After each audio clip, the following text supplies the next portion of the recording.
Comment niya dito sa kanyang love letters. Ayan.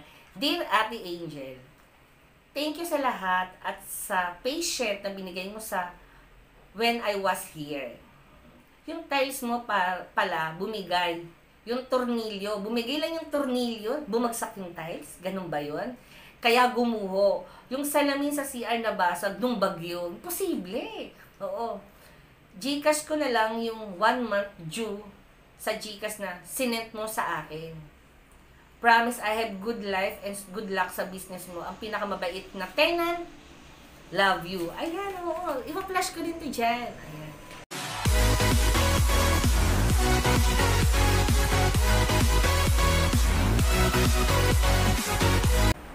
Hi sis! Welcome back to our channel. Ang inyong kasis, Gwen Angel. For today's video, mga kasis, so ayan. Nakita niyo na po doon sa aking intro kanina. So, yung nangyari doon sa aking unit, yan po talaga yung actual disaster sa loob ng aking unit. Oo. So, talagang yung binuksan ko yung kwarto niya, talagang maiyak-iyak talaga ako, mga kasis. Unang deposit, lumipat na sila ng kinagabihan. Oo. Then, isang beses lang siya nagbayad ng buo, yung first deposit niya na 7.5. 2 months deposit niya, chop-chop talaga yung bayad niya sa akin. And then, mga kasisa, ang kontrata na pinirmahan niya is 3 months.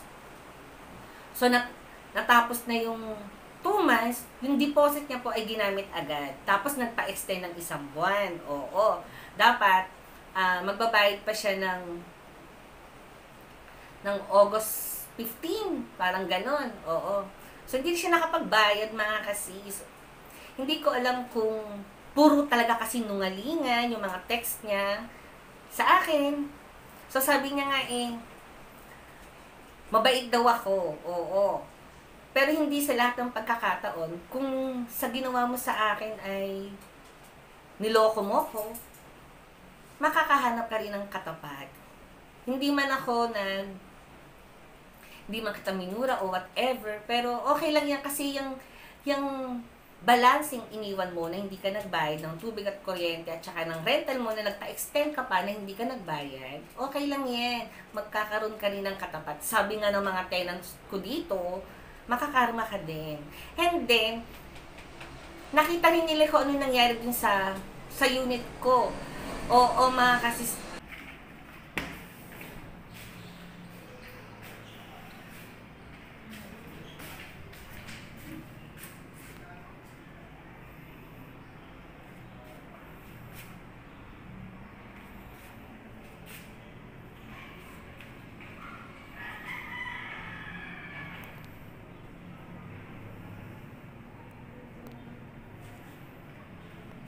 Halika dito. Buksan mo yun.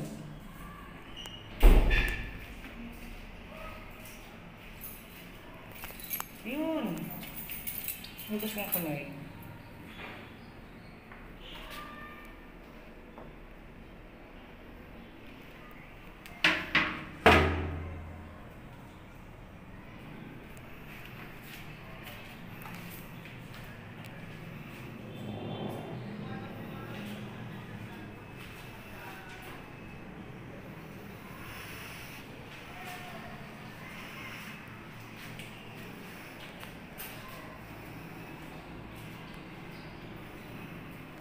Buksan mo yung ilaw pag pinatay mo.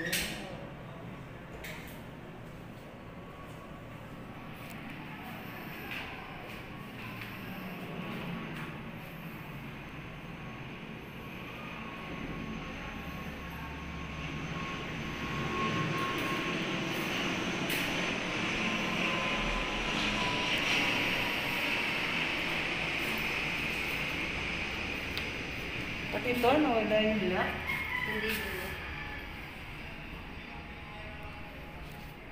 Pati ito, nawala yung lock na ano. Ito, oh, kabit mo.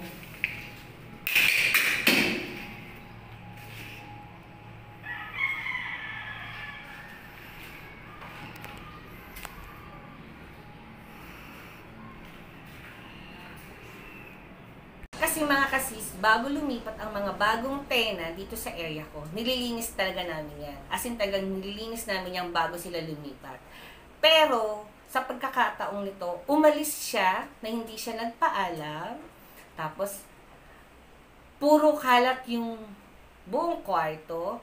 And then, hindi lang kalat mga kasis. Disaster talaga. May mga nasira, may mga nabasag. At nag-iwan pa siya ng souvenir sa inidoro. Diba? Tignan nyo naman. Ano bang tawag sa mga taong ganyan?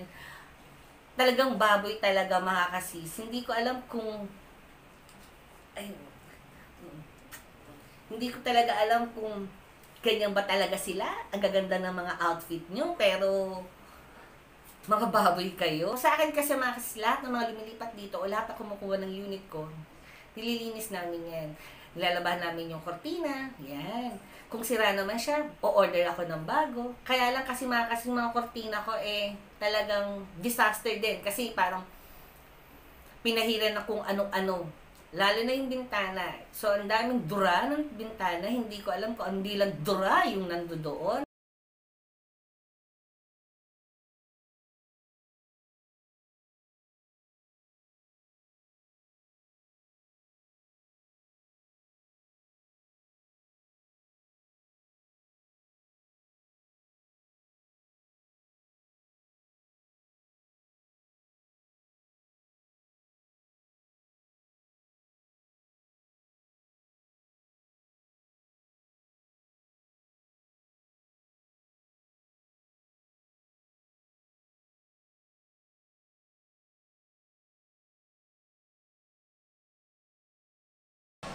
So, welcome back mga kasis. So, ayan. Kaya naman ako kinutuban. Kasi mga kasis, nag-reading ako sa unit niya.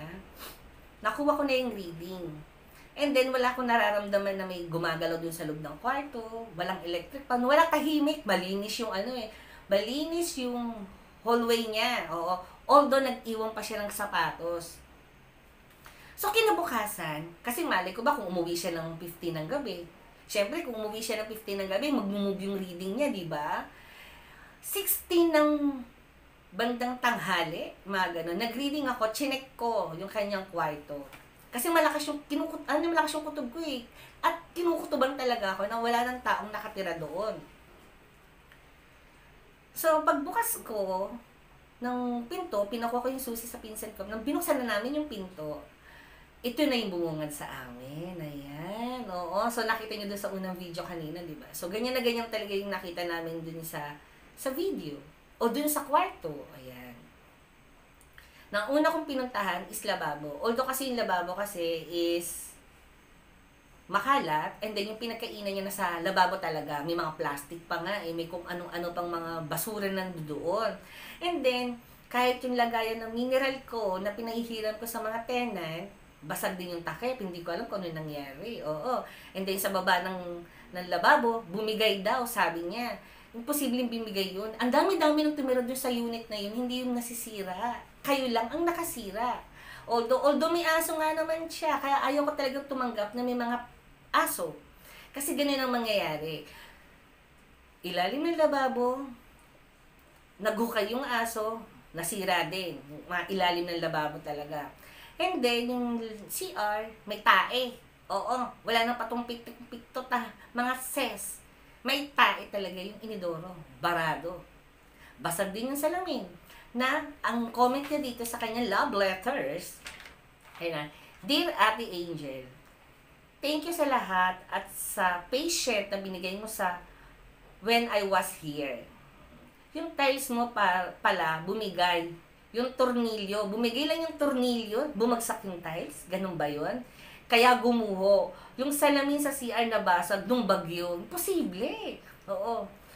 Gcash ko na lang yung 1 month due sa Gcash na sinent mo sa akin. Promise I have good life and good luck sa business mo. Ang pinakamabait na tenant, love you. Ayan, oo. Ipa-flash ko din to dyan. Ayan.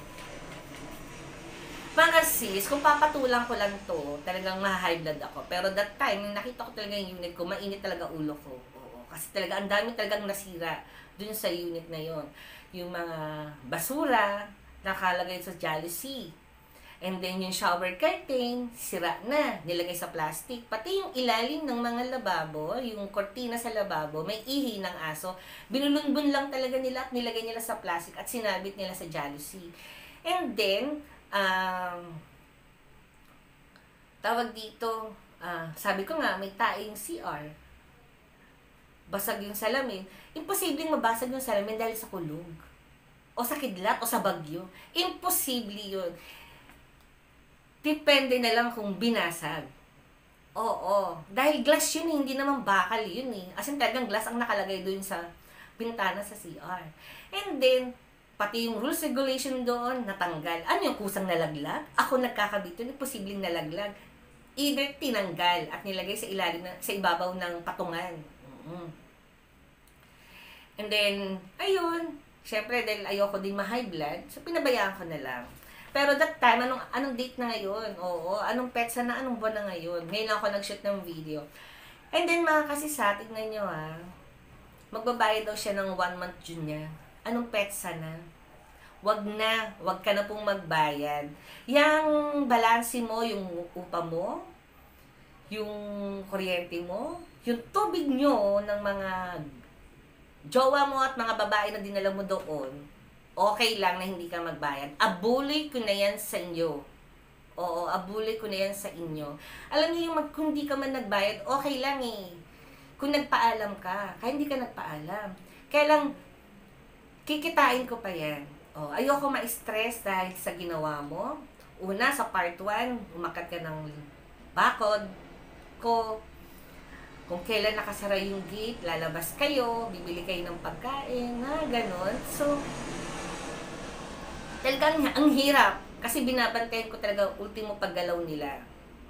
Pero yung mga tenants ko na mga naiwan dito, wala ako naging problema. Talaga sa kanya lang ako nagkaroon ng problema. Kasi kung kailan nakasarado na yung gate, tsaka siya lalabas. Tsaka siya may bibiling sa labas. And then yung aso niya, although nandoon naman kayo, nag-aaway yung aso niyo o nag-iingay yung aso niyo, hindi niyo masaway. Hindi lang kayo ang may aso. May aso din po ako. 3 din yung aso ko. Pero pag once na sumigaw ako at nanita ako sa mga aso ko, tumatahimik sila. Nasa paano yan eh, nasa mga parent yan. Katulad nyo, na hindi nyo kayang